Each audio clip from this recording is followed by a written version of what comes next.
Arm wrestling ने मुझे choose किया। मैं आर्म रेसलिंग में उतना इंटरेस्टेड नहीं था।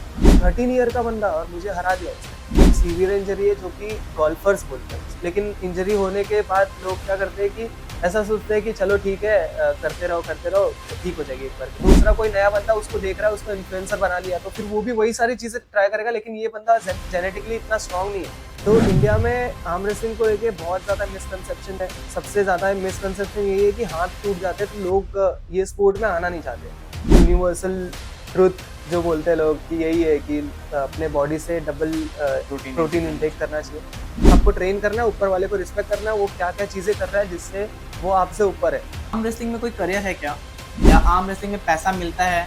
तो आर्म रेसलिंग में तो है अच्छे खासे पैसे। मैं पर्टिकुलर अमाउंट नहीं बता सकता, लेकिन जैसे मैंने एक कंपटीशन का आपको बता दिया तो आप जज कर सकते हो कि कितने पैसे हो सकते। वहाँ पे विनिंग प्राइस ही कुछ 1 लाख के करीब था, जिसमें मेरा सिल्वर आया था। So hey guys, welcome to my channel slow talks. और आज के हमारे गेस्ट है मिस्टर प्रणव सिंह, जो कि एक प्रोफेशनल आर्म रेसलर है। इन्होंने बहुत से मैचेस खेले हैं नेशनल्स एंड स्टेट लेवल्स पर, और इनका एक्सपीरियंस मोर देन 3.5 years है। तो आइए उनका स्वागत करें।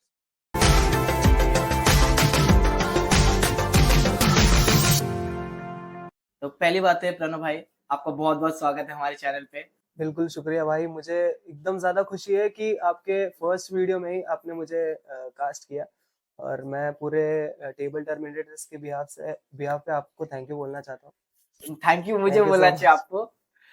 तो प्रणव भाई, मेरा पहला क्वेश्चन आपसे ये रहेगा कि आपने आर्म रेसलिंग को ही क्यों चूज किया, और आपकी शुरुआत कैसे हुई? तो ये दोनों क्वेश्चन का आंसर मैं एक सिंपल एक स्टोरी में देना चाहूंगा, जिस स्टोरी में आपको दोनों का आंसर मिल जाएगा। तो मैं स्टार्ट ऐसे करूंगा कि थोड़ा फनी वे में आपको साउंड करेगा, लेकिन मेरे स्टोरी से आपको थोड़ी लॉजिकल चीजें पता चलेगी। तो मैं बोलना ये चाहूंगा कि आर्म रेसलिंग ने मुझे चूज किया। मैं आर्म रेसलिंग में उतना इंटरेस्टेड नहीं था, तो मैं यही बोलना चाहूंगा कि आर्म रेसलिंग ने मुझे चूज किया। तो स्टोरी यहाँ से स्टार्ट होती है कि स्कूल में हम लोग रहते हैं। तो स्कूल में सारे लोग पंजा लड़ाते थे। बचपन में आपने भी लड़ाया होगा आपके फ्रेंड से। हाँ। तो फिर मैं भी वो टाइम पे ऐसा सोचता था कि मैं सबको हराऊंगा, और फिर स्कूल में बहुत ज्यादा सब लोग ऐसा नोटिस करेंगे मुझे। मैं ऐसा स्कूल में वैसा लड़का था कि मुझे ऐसा लगता था कि लोग मुझे नोटिस करें किसी ना किसी चीज में। तो फिर उसमें आर्म रेसलिंग करता था, पंचा लड़ाता था, लेकिन हार जाता था मतलब मोस्टली। लेकिन किसी कोई ना कोई ऐसा रहता था जिससे जीत जाता था, तो थोड़ा बहुत मोटिवेशन मिलता था, बचपन में मोटिवेशन मिलता था। तो फिर बाद में उसके बाद थोड़ा टाइम हुआ, तो दिव्यांशु और शक्ति भाई हैं, जो दो बंदों ने वो क्लब ओपन किया था और मुझे भी इन्वॉल्व किया था। तो मैं वो क्लब का पार्ट स्टार्टिंग से हूँ, एकदम शुरुआत से। तो फिर शुरुआत ऐसी हुई कि एक स्टार्टिंग में तो प्रैक्टिस करने जाता था, वो लोग मुझे सिखाते थे क्योंकि उन लोगों को काफी ज्यादा नॉलेज था वो टाइम पे, और मैं एकदम बिगिनर था, न्यूबी था। तो फिर एक इंसिडेंट मुझे याद है, बहुत ज्यादा फनी था कि एक 13 ईयर का बंदा, आप बिलीव नहीं करोगे, वो बंदे को शक्ति भाई ने बुलाया आर्म रेसलिंग करने के लिए, क्योंकि शायद उन्होंने उसका स्ट्रेंथ टेस्ट किया रहेगा तो उनको अच्छा लगा रहेगा। तो फिर वो उन्होंने बुला लिया रहेगा कि उसको प्रैक्टिस देने के लिए। ओके। तो उन्होंने बोला कि प्रणव के साथ तू मैच करे। तो फिर मैं तो खुश हो गया, भाई चल भाई हरा दूंगा मैं इसको। तो फिर मैंने उसका हाथ पकड़ा, और वो टाइम तक सब कुछ नॉर्मल था। लेकिन फिर बाद में जैसे ही शक्ति भाई रेफरी बने होते, उन्होंने रेडी को बोला और मेरा हाथ ऐसे गया, एकदम ओके। Flash pin. मैं एकदम ज्यादा शॉक हो गया और बंदा 13 एज का था। कि 13 ईयर का बंदा और मुझे हरा दिया उसने। ओके। तो फिर मैं सोच में पड़ गया। उसके साथ 2-3 मैचेस और किया मैंने, और सारे मैचेस में हारा वन साइड। ओके। तो मैं बोला भाई बहुत ज्यादा स्ट्रांग है, और मैं ये सोच में पड़ गया कि मेरा फ्यूचर भी है कि नहीं उसमें। तो फिर मैं घर गया, बहुत ज्यादा डिप्रेस हो गया। मैं सोचा कि भाई जाने दे, छोड़ देता हूँ। तो उसके बाद थोड़ा टाइम पास हुआ, तो मैं कम इंटरेस्ट दिखाने लग गया, शक्ति भाई को थोड़े बहाने देने लग गया कि भाई नहीं आऊंगा मैं, ऐसा वैसा, थोड़े प्रॉब्लम्स है, थोड़ा घर का इशू है, पेरेंट्स नहीं मान रहे हैं, ऐसा वैसा। और पेरेंट्स ना मानना बहुत सारे लोगों का रहता है कि पेरेंट्स ऐसा सोचते हैं, उनका भी सोचना अच्छा रहता है कि पढ़ाई में थोड़ा ज्यादा ग्रोथ करे। तो फिर कैसा हुआ था कि मैं आना छोड़ दिया था। फिर शक्ति भाई लोग जबरदस्ती बोल सकते हैं कि वो बिल्डिंग के नीचे आते थे स्कूटी लेके, फिर मुझे बोलते थे क्यों नहीं आ रहा है, थोड़ा बातें बातें करते थे, मोटिवेट करते थे। उसके बाद थोड़ा टाइम बीता, और फिर थोड़ा एक्सपीरियंस आया, तो वो टाइम पे मैं थोड़ा जीतना स्टार्ट किया। और वो टाइम पे मेरा कॉन्फिडेंस लेवल बहुत ज्यादा बूस्ट हुआ। इससे ही बूस्ट होता है कि अपना खुद का प्रोग्रेस, अगर जिम भी कोई जाता है तो खुद का प्रोग्रेस देख के ही कॉन्फिडेंस बूस्ट होता है। तो फिर काफ़ी ज़्यादा कॉन्फिडेंस आया और मुझे याद है कि मेरा फर्स्ट कॉम्पिटिशन ही नेशनल्स था ओके। और मैंने उसके पहले कोई कॉम्पिटिशन में पार्ट नहीं लिया था, ना लोकल कॉम्पिटिशन, ना स्टेट्स, डायरेक्ट एक नेशनल्स था। पहले जब आर्म रेसलिंग स्टार्ट हुआ था तब वो टाइम पे अभी तो ऐसा होता है कि पहले डिस्ट्रिक्ट खेलना पड़ता है, फिर स्टेट्स, फिर नेशनल, क्योंकि सिलेक्शंस होते हैं। वैसे डायरेक्ट एंट्री नहीं रहती नेशनल्स में। वो टाइम पे कैसा हुआ कि मैंने फर्स्ट कॉम्पिटिशन खेला नेशनल्स और लकीली या फिर जो भी बोलो मेहनत से मुझे वो फर्स्ट कॉम्पिटिशन में मुझे ब्रॉन्ज आया और मैं काफ़ी ज़्यादा खुश हो गया और क्लब वाले भी काफ़ी ज़्यादा प्राउड हुए और फिर धीरे-धीरे ऐसे ही जर्नी स्टार्ट हुई तो फिर इससे ओके। यही ये मतलब कंक्लूजन यही निकलता है कि मैं तो वो चीज़ से भागता था, लेकिन वो चीज़ मुझे ऐसा खींच लेती थी अपने पास। तो फिर वो काफ़ी ज़्यादा अच्छा चीज़ हुआ, लेकिन मैंने मेहनत भी बहुत की। प्रोग्रेस देख-देख के काफ़ी ज़्यादा कॉन्फिडेंस आया, तो फिर ऐसे ही जर्नी का स्टार्टिंग हुआ। बहुत ही इंटरेस्टिंग तरीके से आपने बताया कि आर्म रेसलिंग ने आपको चूज़ किया। तो प्रणव भाई, आप मेंटली एंड फिजिकली अपने आप को कैसे ट्रेन करते हो मैचेस के लिए? इसको मैं एक बेस्ट वे में बताना चाहूँगा कि हम लोग कुछ भी करते हैं, जैसे आर्म रेसलिंग से हट के जिम का एग्ज़ाम्पल दे देता हूँ कि काफ़ी ज़्यादा लोग, आप भी जिम करते रहोगे, हाँ, हाँ, बाकी बिल्कुल। सारे लोग भी, बहुत सारे लोग जिम करते हैं, जो अब आज की जनरेशन तो नई जो है वो जिम में घुसी हुई है, जो कि अच्छी बात है, कि ट्रेंड में हेल्थ ये पे, सब हाँ, जिम, आर्म हेल्थ रेसलिंग पे सब। ध्यान दे रही है। तो फिर कैसा होता है कि जिम जाते हैं हम लोग, प्रोग्रेस दिखता है थोड़ा, तो फिर खुद को ऐसा अच्छा लगता है, तो फिर हम लोग ऐसा कंटिन्यू करते हैं और फिर किसी एक बंदे को देखते हैं कि वो बहुत ज़्यादा हम लोग से ज़्यादा मतलब अच्छा इम्प्रूवमेंट किया है, तो हम लोग भी उसके हिसाब से मेहनत करने लग जाते हैं। तो ये चीज़ है कि आप अगर बहुत ज़्यादा मेहनत करोगे तो आपको खुद पे बहुत ज़्यादा कॉन्फिडेंस भी रहेगा। तो फिर मेरा वो चीज़ है कि मैं कोई भी कॉम्पिटिशन खेलने जाता हूँ स्टार्टिंग से, तो फिर मैं याद रखता हूँ कि मैंने इतना-इतना मेहनत किया है, इतना-इतना टाइम दिया है। तो मुझे यहाँ पे आके इतना ऊपर आ चुका हूँ और यहाँ पे आके मुझे ये नहीं सोचना है कि सामने मेरे कौन-सा बंदा है, इसने कितने टाइटल जीते हैं या फिर कितना स्ट्रॉन्ग है। मुझे खुद पे बिलीव करना है कि मैंने कितना मेहनत किया है और फिर मैं अपना कितना बेस्ट दे सकता हूँ। भले ये माइंड में नहीं रहेगा मेरे कि हारना है, जीतना है, ये तो वॉश आउट कर दो माइंड से। बेस्ट देना है इज़ द बेस्ट थिंग। बहुत बहुत सही बोला आपने। Thank you so much. तो जैसे कि हमें पता है कि हर एक स्पोर्ट्स में इंजरीज होती है, तो आर्म रेसलिंग में भी इंजरी आपको कभी हुई है? या फिर आर्म रेसलिंग के क्या-क्या डार्क साइड्स हैं? इंजरी तो आर्म रेसलिंग में काफ़ी ज़्यादा इंजरीज़ है, लेकिन एक सीवियर इंजरी है जो कि गोल्फर्स बोलते हैं उसको, गोल्फर्स एल्बो। कैसे लाइक? गोल्फर्स एल्बो ये होता है, एक्चुअली ये पार्ट होता है, यहाँ ओके। पे एक हड्डी होती है। हुँ, हुँ। वो वो एल्बो का इंजरी हुआ था मुझे, जो कि आर्म रेसलिंग में अभी पूरा पार्ट आर्म का इन्वॉल्व होता है, पूरा शोल्डर बैक से लेके पूरा रिस्ट और पाम तक। ओके। तो उसके बीच का चीज़ ही ये है, मतलब आपको ये मूवमेंट करना है, ये मूवमेंट करना है और यहीं पे आपको इंजरी हो गई, तो फिर कुछ नहीं कर सकते। तो फिर वो गोल्फर्स एल्बो मुझे हुआ था, जो कि पूरे करियर में मैं साढ़े 3 साल के करियर में 3 बार हो चुका है मुझे और तीनों बार एकदम सीवियर इंजरी हुई थी मुझे। लेकिन इंजरी होने के बाद लोग क्या करते हैं कि ऐसा सोचते हैं कि चलो ठीक है, करते रहो, ठीक हो जाएगी एक बार के लिए। लेकिन बहुत ज़्यादा आगे जाके आपको हार्म कर सकती है वो चीज़ और मुझे भी स्टार्ट में जब फर्स्ट टाइम हुआ था, तो फिर मैंने कंटिन्यू किया था, मुझे भी एक्सपीरियंस है वो चीज़ का। तो फर्स्ट टाइम मुझे बहुत ज़्यादा प्रॉब्लम हुई थी, बहुत टाइम लगा था, लेकिन उसके बाद जो 2 बार हुआ था, तो फिर मैंने प्रिकॉशंस पे ध्यान दिया, आइसिंग जो सबसे बेस्ट चीज़ है, वो किया और फिर 1-2 स्पेशलिस्ट को भी दिखाया मैंने, ओके। तो उसके बाद धीरे-धीरे ठीक हुई। अगर मुझे भी आर्म रेसलिंग ट्राई करना है, तो मैं ऐसा क्या-क्या करूँ कि जिससे मुझे इंजरी ना हो? तो अगर एक कोई बिगिनर रहेगा, अगर ये कोई वीडियो देख रहा रहेगा बिगिनर, तो मैं सबसे पहली चीज़ वो उसको सजेस्ट करूँगा कि कोई भी, आजकल रील बहुत ज़्यादा फेमस हो रही है। आज की जनरेशन में जो न्यू जनरेशन है, हमारे टाइम पे तो फ़ोन भी नहीं देते थे हाँ। पेरेंट्स, बहुत ज़्यादा चिल्लाते थे या फिर शेड्यूल बनाते थे कि फ़ोन 5 मिनट फ़ोन दूँगा या फिर मुझे तो मिला भी नहीं है, मुझे याद भी नहीं है मैंने कब फ़ोन यूज़ करना स्टार्ट किया था। फ़ोन था ही कहाँ हमारे टाइम हाँ, हाँ, पे। वो भी है।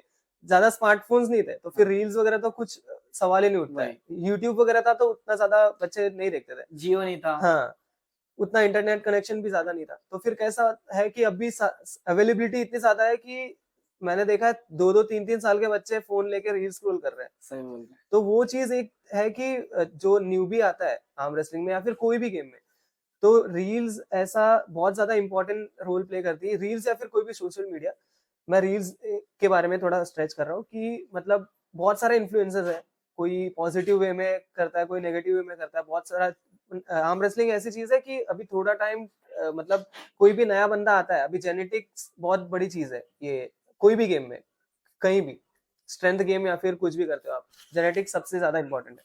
तो कोई समझ लो बंदा एक नया है, वो जेनेटिकली बहुत स्ट्रांग, मतलब जेनेटिकली स्ट्रांग है, तो वो आर्म रेसलिंग में एंटर किया, उसने बहुत ज्यादा फास्ट सारी चीजें ग्रास्प कर ली है, हाँ। और उसने एक वीडियो मतलब एक चैनल क्रिएट किया जो कि बहुत ज्यादा वायरल हुई। तो फिर वो क्या करता है कि नए लोगों को बुला के वो एकदम ट्रेन नहीं कर रहा है उनपे, बहुत ज्यादा उनपे मतलब वीडियोस बना रहा है और अपलोड कर रहा है। तो फिर एक समझ लो दूसरा कोई नया बंदा उसको देख रहा है, उसको इन्फ्लुएंसर बना लिया, तो फिर वो भी वही सारी चीजें ट्राई करेगा, लेकिन ये बंदा जेनेटिकली इतना स्ट्रांग नहीं है। तो फिर ये मैं सजेस्ट करूंगा कि नहीं करने के लिए एज अ बिगनर, जिससे आप सेफ रहोगे। और सब लास्ट और सबसे बड़ी इंपॉर्टेंट चीज कि अगर आप कोई भी स्पोर्ट स्टार्ट करते हो या फिर कुछ भी स्टार्ट करते हो, तो कोई एक बंदा देखो जो कि एक्सपीरियंस्ड हो और अच्छा गाइड कर सके आपको, जिससे आप इंजरीज से सेफ रहोगे। और इंजरीज तो सारे स्पोर्ट्स में। तो आपको कौन कौन सी स्ट्रैटेजीज एंड टेक्निक्स इफेक्टिव लगती है मैचेस के टाइम पे? तो बेसिकली आर्म रेसलिंग में दो मेजर टेक्निक है, जो कि हुक है और टॉप रोल है। ओके। मैं थोड़ा डिटेल में बता सकता हूँ कि हुक क्या होता है कि फिशिंग हुक होता है, हाँ। उसके पोजीशन में हम लोग हाथ करते हैं, तो वो उसको हुक बोलते हैं। ओके। और एक टॉप रोल होता है कि जो अपोनेंट का हाथ होता है टॉप से रोल करते हैं, तो Okay. उसको टॉप रोल बोलते हैं। तो मेरा प्रिफर्ड ये है कि मैं स्टार्टिंग से ही टॉप रोल ट्रेन करता हूँ, I am a top roller.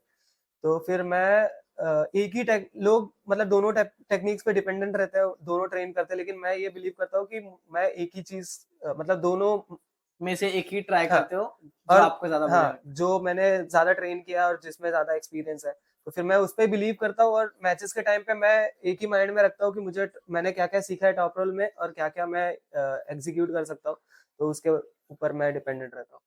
वैसे मैंने सुना है कि आपका 1-2 महीने में कोई बहुत ही इंपॉर्टेंट कंपटीशन है, तो उसके लिए आप क्या रूटीन फॉलो कर रहे हो? एक्चुअली एक दो मंथ में नहीं, लेकिन नेक्स्ट मंथ में मेरा कंपटीशन है स्टेट्स का, जिसके लिए मैं अपना रूटीन देता हूँ कि मैं कंपटीशन से पहले कैसे ट्रेन करता हूँ। मैं एक्चुअली एक महीने बचे रहते हैं, एक महीने से ज्यादा बचे रहते हैं, तो फिर मैं स्ट्रेंथ ट्रेनिंग करता हूँ। स्ट्रेंथ ट्रेनिंग ऐसे होती है कि आप स्लो प्रैक्टिस करते हो। आर्म रेसलिंग में दो चीजें हैं, एक लोग बहुत ज्यादा स्ट्रांग रहते हैं जो स्लो खेलते हैं या फिर वो फास्ट भी खेलते हैं, और एक दूसरी चीज रहती है फ्लैश पिन, जो कि आपका बहुत ज्यादा स्ट्रेंथ नहीं है लेकिन आप बहुत ज्यादा स्पीड है आपके पास, तो फिर वो फ्लैश पिन होती है। तो फिर मैं लेकिन दोनों के लिए ट्रेन करता हूँ। मैं स्ट्रेंथ ट्रेनिंग करता हूँ, एक महीने से ज्यादा बचा होता है तो स्ट्रेंथ ट्रेनिंग करता हूँ। उसके बाद स्पीड बहुत ज्यादा इंपॉर्टेंट है गेम के लिए, तो मैं जब एक महीने बचे रहते हैं तो स्पीड ट्रेनिंग करता हूँ। उसके बाद जैसे ही कॉम्पिटिशन के लिए एक वीक बचा रहता है, तो मैं जिम वगैरह जितना भी प्रैक्टिस हो या जिम हो या ट्रेनिंग हो, सब कुछ बंद कर देता हूँ। क्योंकि एक महीना वो पूरा मैं जितना भी मसल रिकवरी हो रही है वो कंप्लीटली रिकवर हो जाए, इसके लिए 1 वीक का गैप लेता हूँ और डाइट एकदम अच्छा रखता हूँ, ताकि एकदम ज्यादा बेस्ट मैं परफॉर्म कर पाऊँ कॉम्पिटिशंस में। तो प्रणव भाई, आर्म रेसलिंग की बहुत सी अफवाह है कि हाथ टूट जाता है, तो इसके ऊपर आपका क्या कहना है? तो इंडिया में आर्म रेसलिंग को लेके बहुत ज्यादा मिसकंसेप्शन है। सबसे ज्यादा मिसकंसेप्शन यही है कि हाथ टूट जाते हैं तो लोग ये स्पोर्ट में आना नहीं चाहते। ये सबसे ज्यादा इम्पोर्टेंट है टॉपिक। तो पेरेंट्स का भी यही रहता है कि पेरेंट्स अपने बच्चे को इसके लिए नहीं भेजते, उनको लगता है कि हाथ टूट जाएगा। मैं वो पेरेंट्स को ये चीज बताना चाहता हूँ कि कोई भी स्पोर्ट ले लो, बी इट 100 मीटर स्प्रिंटिंग या फिर कोई भी स्पोर्ट ले लो, क्रिकेट ही ले लो, जो कि सबसे ज्यादा इंडिया में देखा जाता है बाकी सारी कंट्री के कंपेरिजन में। तो फिर मैं ये बता देता हूँ कि उसमें भी आपने देखा रहेगा कि प्लेयर फिट नहीं होता है, इसके वजह से उसको मतलब वो मैच में लेते नहीं है। लेकिन रीजन ये रहता है, नहीं तो उसकी कोई इंजरी हुई रहती है, नहीं तो बिल्कुल। उनकी भी फिंगर्स टूटती है। आपने हाँ। कभी नोटिस किया रहेगा वो रैप करके खेलते हैं। तो फिर यही बोलना चाहता हूँ कि आपको प्रॉपर गाइडेंस रहना चाहिए। तो फिर प्रॉपर गाइडेंस के साथ खेलेंगे तो किसी के हाथ नहीं टूटेंगे। हम लोग 4.5 साल से 4 साल ऑलमोस्ट होने आए क्लब को, 4 साल से कर रहे हैं। अभी हमारे क्लब में 85+ मेंबर्स हैं। ओके। किसी को कुछ इंजरीज नहीं हुई है ज्यादा सीवियर आज तक। तो यही कहना है कि टचवुड है, इंसान का हमेशा प्रॉपर गाइडेंस। गाइडेंस जरूरी होता है। अगर कोई न्यू कमर्स है तो उनके लिए आपका क्या गाइडेंस रहेगा? न्यू कमर्स के लिए मैं शॉर्ट में बता देना चाहता हूँ कि आपका एक तो सबसे ज्यादा इम्पोर्टेंट है डाइट, जो कि डाइट प्रॉपर होना चाहिए। प्रैक्टिस करो, लेकिन ओवर प्रैक्टिस भी मत करो जिससे इंजरीज होने के चांसेस है। ये दो चीज, और एक इम्पोर्टेंट चीज और है डिसिप्लिन। तो यही तीनों चीज मैं सजेस्ट करूंगा एक न्यू कमर के लिए। सो टेल मी प्रणव भाई, what diet you take and कोई स्पेसिफिक डाइट किसी को लेना जरूरी है क्या इसके लिए? तो कोई ऐसा स्पेसिफिक डाइट नहीं होता है, वो डिपेंड करता है प्लेयर कौन से कैटेगरी में खेल रहा है। जैसे मैं खेलता हूँ 65 टू 70 की कैटेगरी में, 70 में कम्पीट करता हूँ मोस्टली। मैं एक्चुअली खेलता हूँ 65 में, 70 में इसके लिए कम्पीट करता हूँ ताकि मुझे 65 के प्लेयर्स के साथ जब मैं खेलूँ तो कुछ ज़्यादा मुझे ये ना हो, स्ट्रगल ना करना पड़े। रही बात डाइट की, तो फिर मैं ये बता दूं कि डिपेंड करता है आप कौन सी कैटेगरी में खेल रहे हो। तो फिर आप अगर अपर कैटेगरी में खेल रहे हो तो आपको वही कार्ब्स ज्यादा लेना है आपके ओके। डाइट में। आप रिसर्च करो, यूट्यूब पे बहुत सारे चैनल्स हैं जो कि डाइट अच्छा रिकमेंड करते हैं। तो अगर आप अपर कैटेगरी में खेल रहे हो, आपका कम वेट है, खेलना चाहते हो अपर कैटेगरी में, तो आप वैसा डाइट देखो, कार्ब्स ज्यादा रहे, जिसमें प्रोटीन ज्यादा रहे। और मैं वैसा रखता हूँ कि मीडियम डाइट रहता है, मतलब मीडियम कार्ब्स रहता है, प्रोटीन भी अच्छा खासा रहता है, तो फिर मेरा मतलब वेट मेंटेन रहता है। आप अपना डेली बेसिस पे कितना प्रोटीन इंटेक करते हो, कितना ग्राम? मेरा वेट एक्चुअली अभी 66 किलो है, तो फिर मैं उसके हिसाब से अभी यूनिवर्सल ट्रुथ जो बोलते हैं लोग कि यही है कि अपने बॉडी से डबल प्रोटीन इंटेक प्रोटीन करना इंटेक चाहिए। करना चाहिए। तो फिर मैं ट्राई करता हूँ उतना जाए, हमेशा तो वहां तक पहुंचता नहीं है, लेकिन मैं 100 तक पहुंच जाता हूँ। सो आपने बहुत सारे मैचेस खेले हैं, तो हार के बाद कैसे उससे डील करते हो? मोटिवेशन कहाँ से लाते हो आप उसके लिए?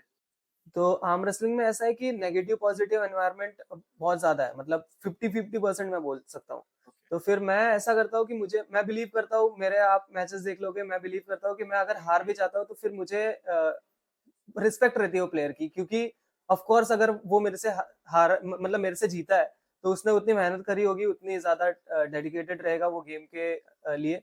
तो फिर मैं उसको थोड़ा इंस्पिरेशन मानने लग जाता हूँ कि वो मेरे से जीता है। तो फिर मैं ट्राई करता हूँ कि कुछ वो चीजें सीखूं जो जिसमें वो बेस्ट है मेरे मेरे से ज्यादा, मुझसे ज्यादा। तो फिर वही मैं करता हूँ कि जो भी अपोनेंट रहता है उसकी रिस्पेक्ट करो और पॉजिटिव वे में लेके चलो गेम को। तो हार जीत तो लगी रहती है सारे स्पोर्ट में, आपसे ऊपर आप इतने स्ट्रांग हो तो इससे ऊपर भी कोई बैठा रहेगा। तो आपको ये करना है कि आपके ऊपर वाले को, नीचे वाले को भी आपको ट्रेन करना है, ऊपर वाले को रिस्पेक्ट करना है, वो क्या क्या चीजें कर रहा है जिससे वो आपसे ऊपर है। तो वो सारी चीजें उससे सीख के आपको डेवलप होना है और एक हेल्दी एनवायरनमेंट मेंटेन करना है, सबको मैं बोलना चाहता हूँ। ओके प्रणव भाई, एक बहुत इंपॉर्टेंट क्वेश्चन जो शायद सभी जानना चाहेंगे, मैं बहुत ज्यादा जानना चाहता हूँ कि आर्म रेसलिंग में कोई करियर है क्या, या आर्म रेसलिंग में पैसा मिलता है, या फिर अगर मैं आर्म रेसलिंग कर रहा हूँ तो क्या कितना पैसा कमा सकता हूँ मैं इससे? तो आज से 10-12 साल पहले आर्म रेसलिंग में उतना ज्यादा ग्रोथ नहीं था, उतने ज्यादा लोग नहीं थे, तो कॉम्पिटिशन्स भी बहुत ज्यादा कम होते थे। तो उतना ज्यादा कुछ ही था नहीं आर्म रेसलिंग में, तो उतना ज्यादा इनकम भी नहीं था। लोग ऐसे ही खेलते थे एज अ स्पोर्ट लेके। लेकिन आज के टाइम पे इतना ज्यादा ग्रो हो चुका है आर्म रेसलिंग। अभी रिसेंट मैंने एक कंपटीशन खेला था जो कि यहाँ पे गेटवे ऑफ इंडिया के नीचे हुआ था। वहां पे विनिंग प्राइस ही कुछ 1 लाख के करीब था, जिसमें मेरा ओके। सिल्वर आया था। तो फिर आप विनिंग प्राइस ही देख सकते हो, 1 लाख। तो फिर आप उससे जज कर ही सकते हो कि कितने पैसे मिलते होंगे जब एक कंपटीशन के 1 लाख मिल रहे हैं ओवरऑल। तो फिर वही है कि करियर है अभी, अभी आगे भी और ज्यादा, अभी तो ग्रोथ हो रही है, आगे भी और ज्यादा ग्रोथ होने वाली है। तो आर्म रेसलिंग में तो है अच्छे खासे पैसे। मैं पर्टिकुलर अमाउंट नहीं बता सकता, लेकिन जैसे मैंने एक कंपटीशन का आपको बता दिया तो आप जज कर सकते हो कि कितने सही पैसे बोला। हो सकते हैं। तो करियर है इसमें मतलब। करियर है। तो आपका ये भी कहना है कि जो प्रो पंजा लीग है उसने आर्म रेसलिंग को एक बहुत ज्यादा ग्रोथ दिया है? तो एक्चुअली में प्रो पंजा लीग ने आर्म रेसलिंग को बहुत ज्यादा बूस्ट दिया है स्टार्टिंग से लेके टिल डेट, क्योंकि वो इंडिया की सबसे टॉप, सबसे बेस्ट फेडरेशन है, सबसे बड़ी फेडरेशन है, जो कि आर्म रेसलिंग को इतने टाइम से रन करते आ रही है, काफी सालों से। और मैं भी उसका ही एक एथलीट हूँ। प्रो पंजा लीग में मैं कम्पीट करता हूँ। तो फिर मैं ये बोलना चाहूंगा कि प्रो पंजा लीग के पास सब इंडिया के सबसे स्ट्रॉन्ग, सबसे टॉप एथलीट्स है, जो कि इंटरनेशनली भी कम्पीट कर चुके हैं। मेरा भी एक टारगेट है, जो कि मैं अभी बता देता हूँ कैमरे पे, कि मेरा भी एक टारगेट है कि मैं मुझे भी एक टाइम पे इंटरनेशनली थोड़ा कम्पीट करना है। ओके। सबका ही वो सपना रहता है कि इंटरनेशनल हाँ, खेले हम लोग को। तो वाकई में हम ये प्रो पंजा लीग ने काफी ज्यादा बूस्ट दिया है बूस्ट दिया। ये स्पोर्ट को। So last question for today Pranav भाई, कि मैंने वैसे टेबल टर्मिनेटर्स के बारे में बहुत सुना है, तो ये क्या है, कैसे स्टार्ट हुआ, इसके बारे में कुछ बताना चाहेंगे आप? तो अलग अलग स्टेट्स होते हैं, और वो स्टेट्स में बहुत सारे क्लब्स होते हैं अलग अलग डिस्ट्रिक्ट्स में। तो वो क्लब्स का काम ये रहता है कि वो लोगों को ट्रेन करती है और ओके। वो साथ में लोगों को लेके जाती है कॉम्पिटिशन्स में, तो वो क्लब का भी नाम होता है, प्लस उसमें जो कम्पीट कर रहे रहते हैं उनका भी नाम होता है कि अरे भाई ये क्लब से। तो थोड़े टाइम पहले हमने स्टार्ट किया था 2019 में, जब दिव्यांशु को ऐसे ही मन में आया कि मैं आर्म रेसलिंग में थोड़ा देखता हूँ कि स्पोर्ट में एंट्री करता हूँ। तो फिर दिव्यांशु ने क्या किया था कि उसको कम्पीट करना था नेशनल्स, उसका भी पहला कॉम्पिटिशन था। आपको टोकना चाहूंगा मैं, दिव्यांशु कौन है और ये जो टेबल टर्मिनेटर्स है जैसे इसके कोर मेंबर्स कौन कौन है? जैसे मैंने स्टार्टिंग में आपको बताया था कि स्टार्ट 3 लोगों ने किया था एकदम स्टार्ट में, मैंने, शक्ति भाई ने और दिव्यांशु ने। ओके। मैं स्टार्टिंग तो दिव्यांशु और शक्ति भाई ने ही किया था, मैं थोड़ा मतलब बाद में आया और ये कोर का हिस्सा बन गया। अभी करंट कोर में है मैं, शक्ति भाई है, दिव्यांशु है और विशाल करके एक है बंदा, वो है। तो स्टार्ट ऐसे हुआ था कि 2019 में दिव्यांशु को कम्पीट करना था नेशनल्स। तो वो नेशनल्स में उसने कम्पीट करने के लिए एक टेबल खरीदा, क्योंकि ऑब्वियसली बिना प्रैक्टिस के वो नेशनल्स खेलने नहीं जा जरूरी है सकता। वो भी टेबल भी। हाँ, तो फिर उसने शक्ति भाई को वो मिला किसी रीजन से, आर्म रेसलिंग के रीजन से ही मिला था, जिम में आर्म रेसलिंग कर रहे थे। तो फिर दिव्यांशु अनबीटेबल था वो टाइम पे, हमारे कॉलेज में भी उसको हराने वाला कोई था नहीं। तो उसने इसके लिए सोचा कि मैं ये स्पोर्ट में एंट्री क्यों नहीं करूं, जबकि मैं इतना स्ट्रांग हूं। तो उसने ऐसे रैंडमली जिम में सबके साथ आर्म रेसलिंग करता था। शक्ति भाई एक दिन उससे मिले और उसने शक्ति भाई के साथ मैच किया।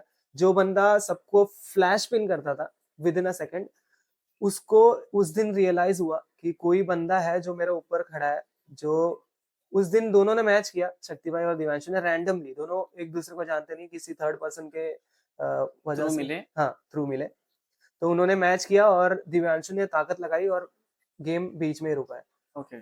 पहले जितने भी मैचेस हुए दिव्यांशु के एकदम फ्लैश पिन में होते थे, लेकिन वो दिन दिव्यांशु को रियलाइज हुआ, कॉम्पिटिटर सामने मिले। हाँ, तो फिर उसको ऐसा हुआ कि भाई ये बंदे से सीखना है मुझे। तो फिर वहां से उन्होंने सोचा कि क्यों नहीं हम लोग थोड़ा, जब खुद भी सीख रहे हैं अभी लर्निंग स्टेज पे, तो फिर आपस में और लोगों को क्यों नहीं जोड़े। तो वहां से ये जर्नी की स्टार्ट हुई। हमने क्लब बनाया जिसका नाम दिया टेबल टर्मिनेटर्स। उसके पीछे भी रीजन है, वो काफी लंबी स्टोरी है। तो फिर वहां से जर्नी स्टार्ट हुई टेबल टर्मिनेटर्स की। फिर और भी लोग जुड़े। अब अभी करंट टाइम में 80+ लोग हैं, मेंबर्स, एक्टिव मेंबर्स है, जो कि आते हैं प्रैक्टिस के लिए। तो फिर काफी ज्यादा हमारे और है कि हमने मुंबई में सबसे ज्यादा मेडल जीते। हमारे अलग अलग स्टेट्स में अलग अलग ये होते हैं, क्लब्स होते हैं। तो फिर वो क्लब्स में ट्रेनिंग के लिए लोग आते हैं। तो फिर ऐसा भी होता है कि ये क्लब सबसे ऊपर है। तो महाराष्ट्र, मुंबई में, एक्चुअली मुंबई में हमारा क्लब, मुंबई में 4 से 5 क्लब्स है और वो पांचों क्लब में हमारा क्लब सबसे ऊपर है, बी इट मेडल्स में या फिर स्ट्रेंथ में या फिर नंबर्स में सबसे ऊपर है। तो आपके जो क्लब है उसके लिए कुछ एंट्री फीस? नहीं, हम एक्चुअली एंट्री फीस नहीं अभी चार्ज कर रहे हैं और फ्यूचर में भी मुझे नहीं लगता चार्ज करेंगे, क्योंकि हमारा मोटिव ये है कि स्पोर्ट को आगे लेके जाना है, स्पोर्ट को ऊपर लेके जाना है। जैसे कि मैंने बताया, अभी ग्रोइंग स्पोर्ट है, ग्रो हो चुका है बहुत ज्यादा, लेकिन उतना भी लेवल पे ग्रो नहीं हुआ है कि बहुत ज्यादा लेवल पे ग्रो नहीं हुआ है। तो फिर हम ये चाहते हैं कि यहाँ है स्पोर्ट, तो हमको यहाँ लेके जाना है। तो उसके लिए हमें स्टार्टिंग में थोड़ा मेहनत करनी पड़ेगी। स्टार्टिंग में लोगों को सिखाना पड़ेगा, लोगों को अवेयर करना पड़ेगा कि ये स्पोर्ट है, सेफ स्पोर्ट है, बाकी स्पोर्ट जैसा ही है, कुछ ऐसा ये नहीं है, कुछ हार्म नहीं है, हाथ नहीं टूटेंगे, प्रिकॉशंस लेना है, अच्छे लोगों के साथ ट्रेन करना है। तो यही चीज है। तो प्रणव भाई, आपका बहुत बहुत शुक्रिया हमारे इस पॉडकास्ट में आने के लिए। आज आपसे बहुत सारी इंफॉर्मेशन मिली है और बहुत अच्छा लगा आप यहाँ पर आए। मुझे भी बहुत ज्यादा खुशी हुई, क्योंकि मेरी काफी ज्यादा यादें पुरानी जो थी अंदर बैठी हुई थी वो ताजा हुई, मुझे शेयर करने का मौका मिला। और मुझे ये भी मौका मिला कि मैं नए बंदों को कुछ सिखा सकूं, कुछ एक्सपीरियंस दे सकूं अपना। तो काफी ज्यादा अच्छा लगा। Thank you so much. I hope कि प्रणव भाई से आपको आज बहुत कुछ सीखने मिला होगा। आगे भी ऐसी बहुत सी वीडियोस आएगी इंटरेस्टिंग टॉपिक्स पे। तब तक के चैनल को लाइक कीजिए, सब्सक्राइब कीजिए और जितना हो सके उतना शेयर कीजिए।